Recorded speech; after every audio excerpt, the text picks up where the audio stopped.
Good day, thank you for lending an ear to the Voice of the Times for Wednesday, November 3, 2021. For today's editorial, a different kind of storm warning. This year's Halloween was a bit more colorful than usual for some parts of the world, as the Earth experienced the effects of a strong geomagnetic or solar storm on October 30 and 31. While the consequences of the storm were much milder than feared, scientists have described the event as a warning shot, a reminder that such an event can cause tremendous damage. It is a warning we should take seriously. The latest solar storm was caused by a massive flare that erupted from the surface of the sun on October 28.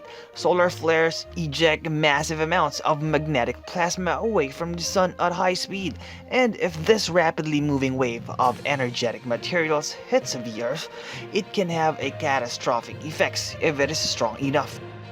Fortunately for Earth, our planet is a very small target. Solar flares occur regularly, but most are directed away from Earth. Even when they do hit the planet, their effects are often relatively mild, thanks to the Earth's protective magnetic field. Auroras may be more intense than usual. This was the biggest effect of this weekend's solar storm, and the intensified radiation might pose some problems for satellites and high-altitude air traffic. However, very strong solar storms can wreak havoc on electrical grids and communication systems, and these occurrences seem to be more frequent than most people realize. Reliable records of strong solar storms hitting Earth go back as far as the late 16th century.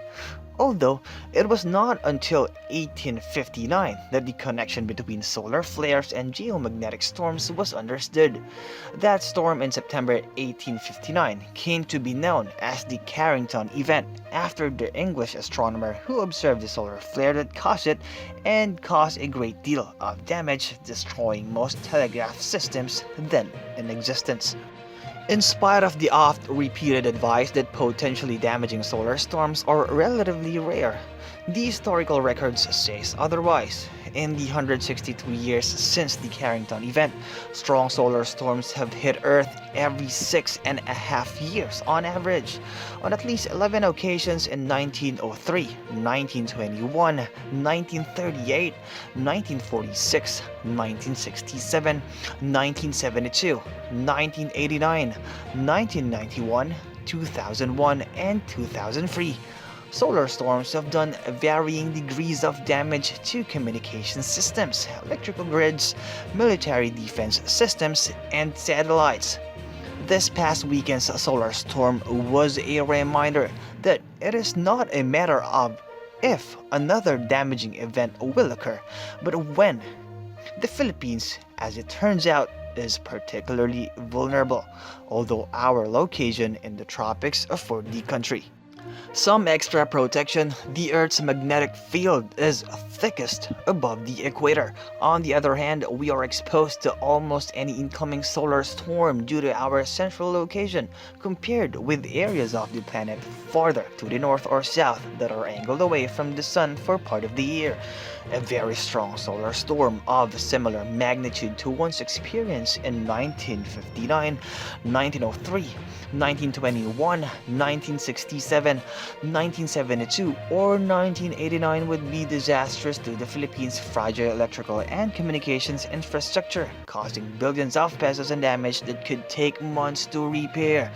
In many cases, entire communities would suddenly find themselves without electricity, without water, because electricity is needed to operate the water system, and without any means to communicate with the outside world, not even by landline telephone, other than physically traveling to another area. These conditions might persist for weeks or months, during which time virtually no economic activity would be possible, and even mere survivals for some people may be challenging. The most alarming part of this frightening scenario is that we would have very little warning, from as little as 15 hours to at most 2 days of the impending disaster. Although most of the damage could not be prevented, There are some steps the government and the private sector can take to help minimize the potential consequences. Protecting critical data is secure. Isolated data storage facilities, stockpiling materials such as portable generators and replacement transformers to respond to widespread power outages, and above all, crafting an effective response plan will help the Philippines recover from such event. And that's the editorial for Wednesday, November 3, 2021. For more news and information, get a copy of the Manila Times on print, subscribe to its digital edition, or log on to www.manilatimes.net.